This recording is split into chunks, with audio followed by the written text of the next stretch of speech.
Had enough? I do believe I've had enough. How do you do? We're about to unfold the story of Ghost of Frankenstein. My son, would you destroy that which I, your father, dedicated his life to creating? What if it had another brain? Whose brain? Your brain. Forward! What good is a brain without eyes to see?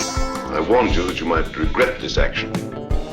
Well, we've warned you. You've been warned.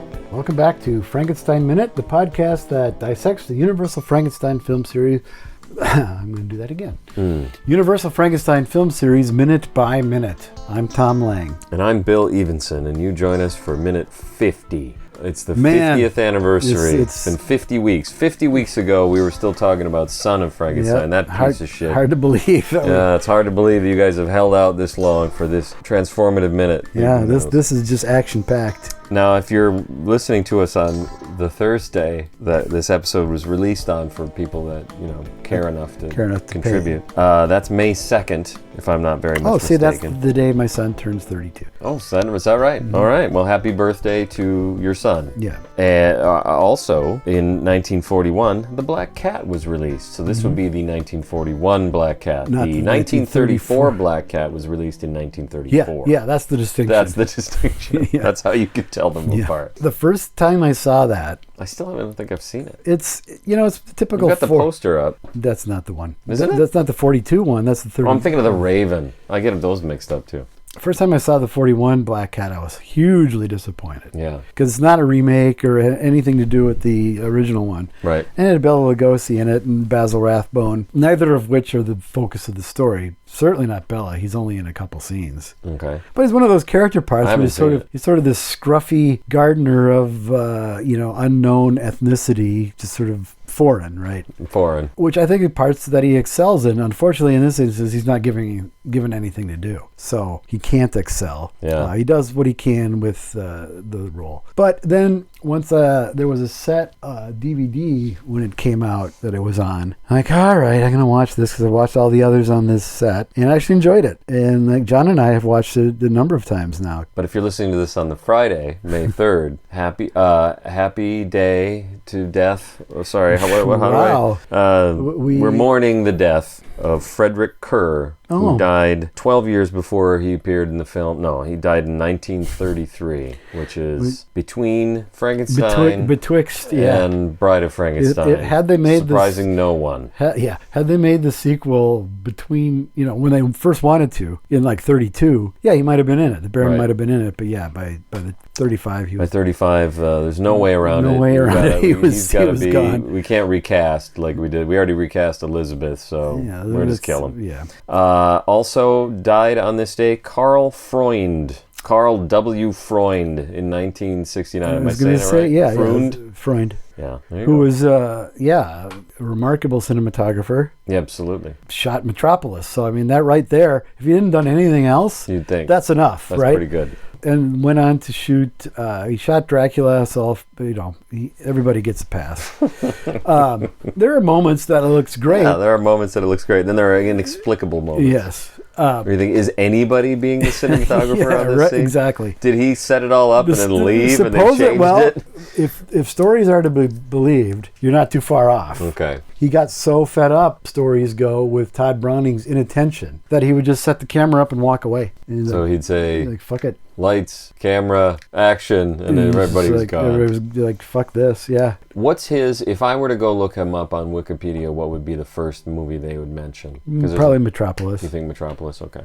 The Mummy, he directed. I was going to say, as a director, he has a couple of things, but I don't know if... I mean, the only two that are of any value to us would be The Mummy and Mad Love. Oh, he right. Mad Love. Right. Just because I couldn't resist, I pulled him up his Wikipedia. Yeah, what is the first thing? In the first paragraph paragraph, they will frequently mention The one or two notable things, yeah. things. It mentions 3. Number 1, you want to guess? Metropolis? Yep. Number 2? The Mummy? No. No. I Love Lucy? It's Dracula. Dracula. But number 3 was the surprise to me. I Is Love he Lucy. photographed I Love Lucy? He is the one that invented the 3-camera system that you see on, well, you still see it, I think, on some sitcoms, but most sitcoms through the 90s had it. Sunday, we celebrate the birth of Jack Pierce, born in 1889 on May 5th. Do you know where he was born? I'm going to guess Davenport, Iowa. Yeah, somewhere in Greece. Somewhere in Greece. Yeah. Wow, really?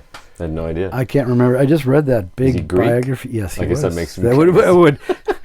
Tuesday, we celebrate the release of a film called The Black Cat that was released in 1934. Now, this is the No, that's 1934 the version. not the 41. Not the 41 version. Okay. 41 version, they hadn't even made it yet in 1934. Oh, I suppose not. Yeah, they didn't start filming it, I believe, until after Probably 1934. 41, Probably, maybe 1940. Val Lewton also was born in 1904. His contribution to Universal Monsters? No, but to the horror genre is immeasurable, I think. It's like Junior Lemley.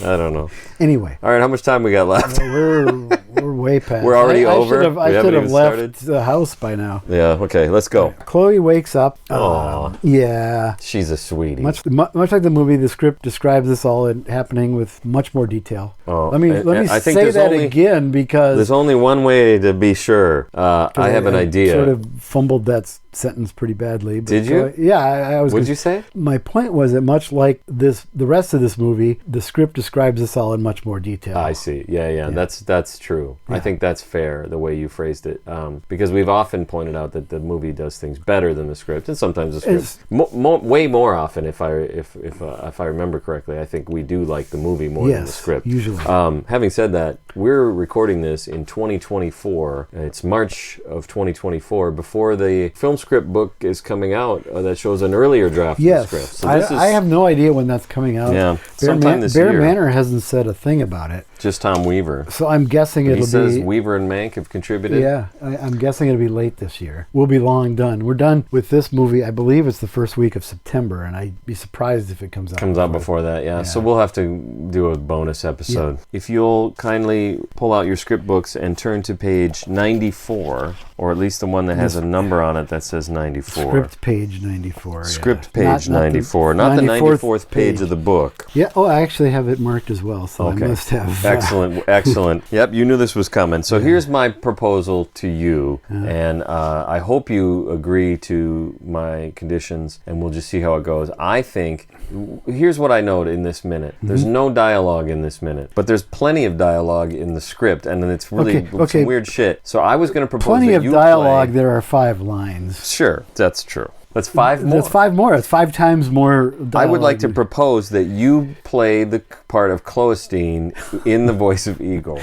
But that's just my proposal. You can obviously do... Sure, why not? Maybe we'll do multiple takes. Then you're going to... I'm going to start at the bottom. The day hasn't been long enough already. I'm going to start at the bottom of page 94 because we can do the whole thing. That's scene 351. I might even do 350. Camera trucks back with him as, with his head moving from side to side in his joy and little sounds of pleasure, he lumbers up to the bedside. So this is what you had alluded to.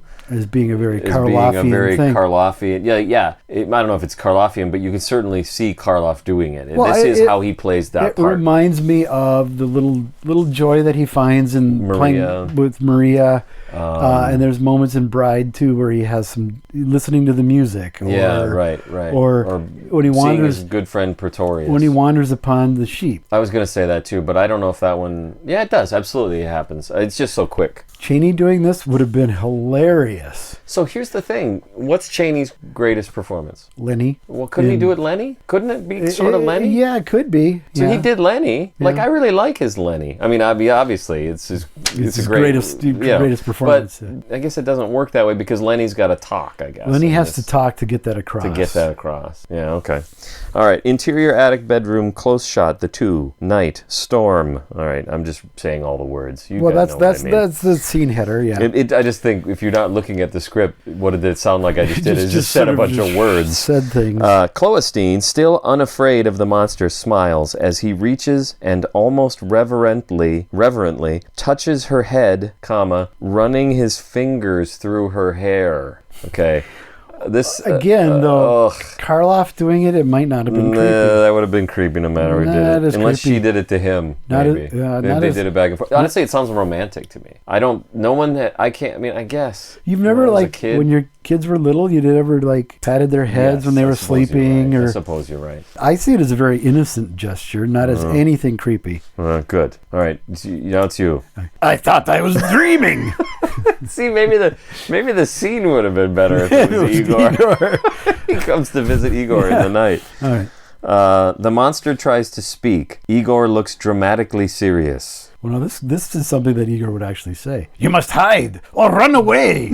They're trying to catch you. He smiles and adds. She smiles. I just Oh, did you it as changed it Igor for now. Okay. Igor smiles and adds. Everyone's afraid of you, but me. The monster stares at Igor dully, as if unable to comprehend her words.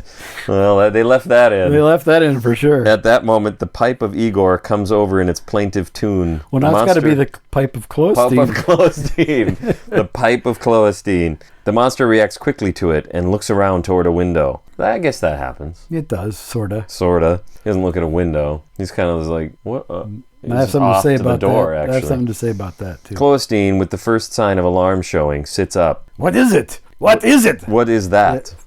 I'm trying to give it a good. I see. Yes. That's What true. is that? What Igor would, Lugosi probably would have done. What is it? Yeah, you're probably right. The monster reaches down, gathers the child up in his arms, bringing the bed covers with her, which he wraps around her body. Her arms still clutches the ball. Yep, you read it right. She is frightened now, but is keeping her head bravely. I'm not frightened.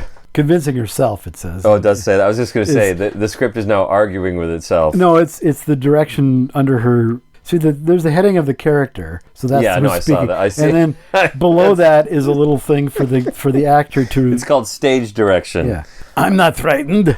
The music. Oh wait, the music of Igor's pipe comes over again, and the monster starts toward the door. Camera panning with him as they pass the little night lamp. All right, that's all I wanted. That's all it was. We'll get to the next. All right, good. Well, I had marked the exact same thing in the script. I guess, you know what, here's what I did, I think, is I wrote this out. In the script, the monster runs his fingers through her hair and she says, I thought I was dreaming. So that to me does seem, like just that combination, it sounds like it would work great in a Hallmark movie or whatever. Yeah. Oh, I thought I was dreaming. Yeah. Yeah, and then it turns out she is dreaming because I don't know, I've never seen one of those films. I see it as an innocent thing. He's just petting her like she's cute or pretty, like he does. No, even that's weird. It is, it's but not it's your kid. No, but would you want me coming into your house and petting your kid? Didn't you have that happen actually? Yeah, we did.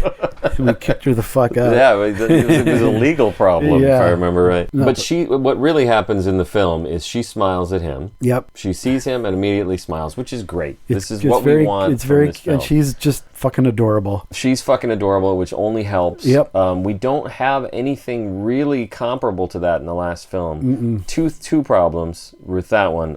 Peter's not adorable. No. And we don't have that happen, so we don't ever really get that connection in the same way. Right. There's a bit of a connection, and we do see Karloff does his best with what he's given. Yeah. But we don't ever see that. It's not a lot. And then here we have now, this is the third time she's seen him. They've interacted, yeah. Immediately smiles. Yep. To Chaney's credit, it might sound like I'm gonna trash him, but no. I like what he does actually, because now that he's established how he's playing the role, almost like a zombie, A slab of meat. This is the best he can do. This is like a smile, a slight little Elvis. The right side of thing. his mouth upturns like slightly, a fraction of an inch. Yeah, he generally plays the roles. And I'm going to agree with you with this, because had it been played the way it was written, with him dancing for joy and uttering little yeah, Karloff could have pulled it off. It might have been weird. Karloff could have pulled it off. Chaney doing that would have been hysterical, and it would have taken everything out of the scene. When Karloff does that with the Hermit, it is fucking fantastic. Yep. It's really sweet, actually, and he does play it like a mentally challenged or a child. Yeah. But it works perfectly. And here it would just be I don't know. Somebody cut it together. Cut Karloff into this. He could have pulled it off, but I think it would have not played as well as just the little subtle thing that for once Chaney does. Yes. That works perfectly. Nice. Yeah. I wrote here, he plays the monster as a dazed idiot. And so it's nice to see him, coming out of that daze coming out of a daze at the site of Clothestein, because this is obviously very important. Yeah, that works perfectly. All right. Then we hear he's about to pick her up when we hear the horn. He reacts to the horn a split second before we hear it. Oh, really? I just noticed, yeah. Oh, I didn't notice that. He kind of starts to look up, and that's not his fault. That's the sound effect came in a few frames too late. Well, here's what I think. I don't disagree with you. That could be a description of what it is. But I think what's weird about it is it's obviously part of the score. So the guy who did the score, that day they started playing. Yeah, there was a guy with a horn, like probably clarinet but even or still, whatever. maybe still, but they could still in editing bump that up. Absolutely. A few. We should hear it seconds before he reacts. Here's what I get. Why I'm mentioning all that. I think this minute and this scene is really heavy on the music. The music doesn't fucking stop. No, and I don't like the monster theme. It's an oboe or something. It's like I don't know. It almost seems like you'd put that over a silent film when Fatty Arbuckle falls over. It's not intimidating. No, it makes him look like a bumbling oaf. Yeah, it does. Yeah, and then, I mean, it's not a stretch because that's kind of what he is. But the other side.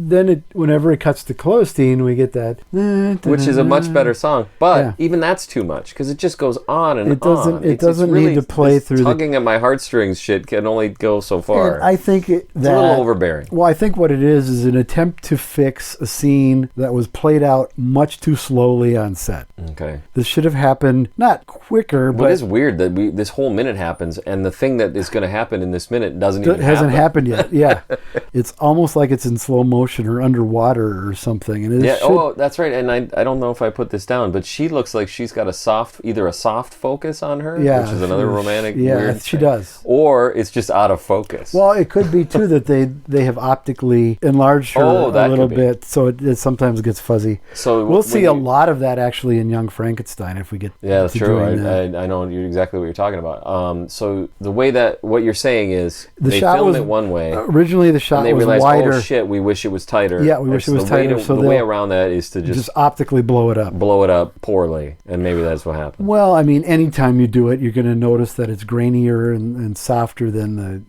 if it's not been optically altered. Not in that Beatles Get Back documentary. We're using 21st century technology to blow up what I believe was shot in 8. It might have been 8 millimeter. Nah, it had to be 16, right? Well, the stuff at Get Back, I mean, the Beatles one. How's that going to blow up? It had to have been 16 millimeter. Ringo says, well, that's not going to blow up very well because he's a movie star, Yes. And the director says, no, with this film stock, it'll be fine. He says that in the thing. But I saw Let It Be a number of times. And it looks like shit. It looks like absolute shit. Yeah, he was wrong. The director was wrong. It took 21st century technology to make blowing that up look good, and it still doesn't look good. Yeah. All right, so there you go. Mm-hmm. We think that it's been blown up. Yes, her close-ups. I don't remember what I was going to say about it, or did we cover it? We covered it. We covered it. Just pretend we did anyway. All right, good enough. Write in if we didn't cover it.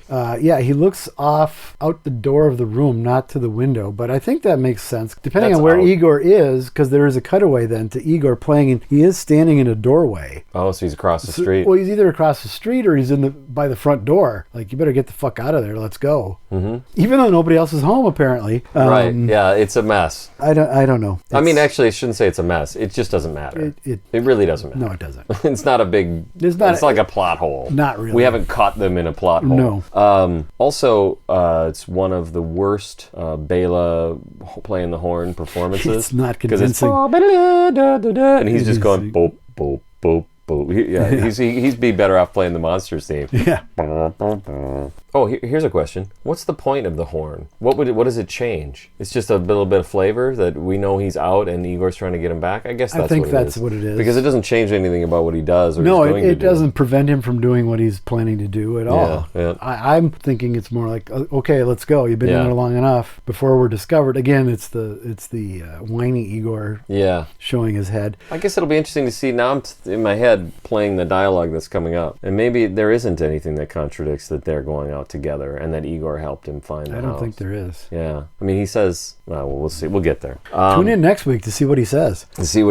Another thing I like is what we don't know right now is that the monster's intentions are sinister. They are. Well. Or we have reason to think so. Or or is he too dumb to even really recognize what his own intentions are? In knowing what his intentions are, I don't see them as sinister. Yeah. He's doing it because he thinks that would be great. He wants to be this little girl, or he loves this little girl, so he wants them to be together. Yeah. So I think in his simplistic view of things, putting her brain in his body, well, now we'll be together forever. And that's fine. Even that has to have, he must have some, or maybe he doesn't, because he threw Maria in the pond, and what else did he do? There was a couple of times he did stuff that you would think he should have known better. Wait a minute, yeah, following Killed that little girl in the group of kids. Yeah, what's her name? Shit. Victoria? I don't know her name. But Maria is supposedly in that scene. No, I think she's in when they're walking through the forest just after he's left the. I think it's just after he's left the burning hut. Okay. And there's this group of school kids, and she's the first kid, and she says something. And then he kills her. No, and they run off screaming. Yeah. I think maybe that's her. Oh, I see. Yeah. Because the stuff with the kids outside in their little communion outfits and stuff was shot. But he kills somebody, though. Well, yeah, there's a girl laying on the ground dead. That was shot, I think, later to replace some of the stuff of Carl murdering his aunt and uncle and stealing from them to blame it on the monster. Yeah. Okay, so anyway, it's something that the other thing is, what I wrote here is, either way, it's a kidnapping. It is. But I also can sort of see where he might not pick up on that either, because and what helps with that is the fact that she smiles right away. She doesn't resist in any way. Right. That's pretty critically important. If she were to cry out or anything, scream or fight, in any way, complain about it or, whatever. No. Then it might be a little bit more sinister, because what's happening here is kind of awful in every way. Ultimately, it is. Yes. Yeah. I don't think his intentions are awful. They're just very, very, very misguided and misplaced. Yep. It's like Jeffrey Dahmer. All he wanted to do was make a race of zombies, and so he drilled holes in these men's heads and poured formaldehyde or something. Some kind of juice that he thought might. I mean, who could fault a guy for something like that? Well, and eventually he might have got it right. Yeah, it's true. Wouldn't that have been something? And apparently you would have thought that was great.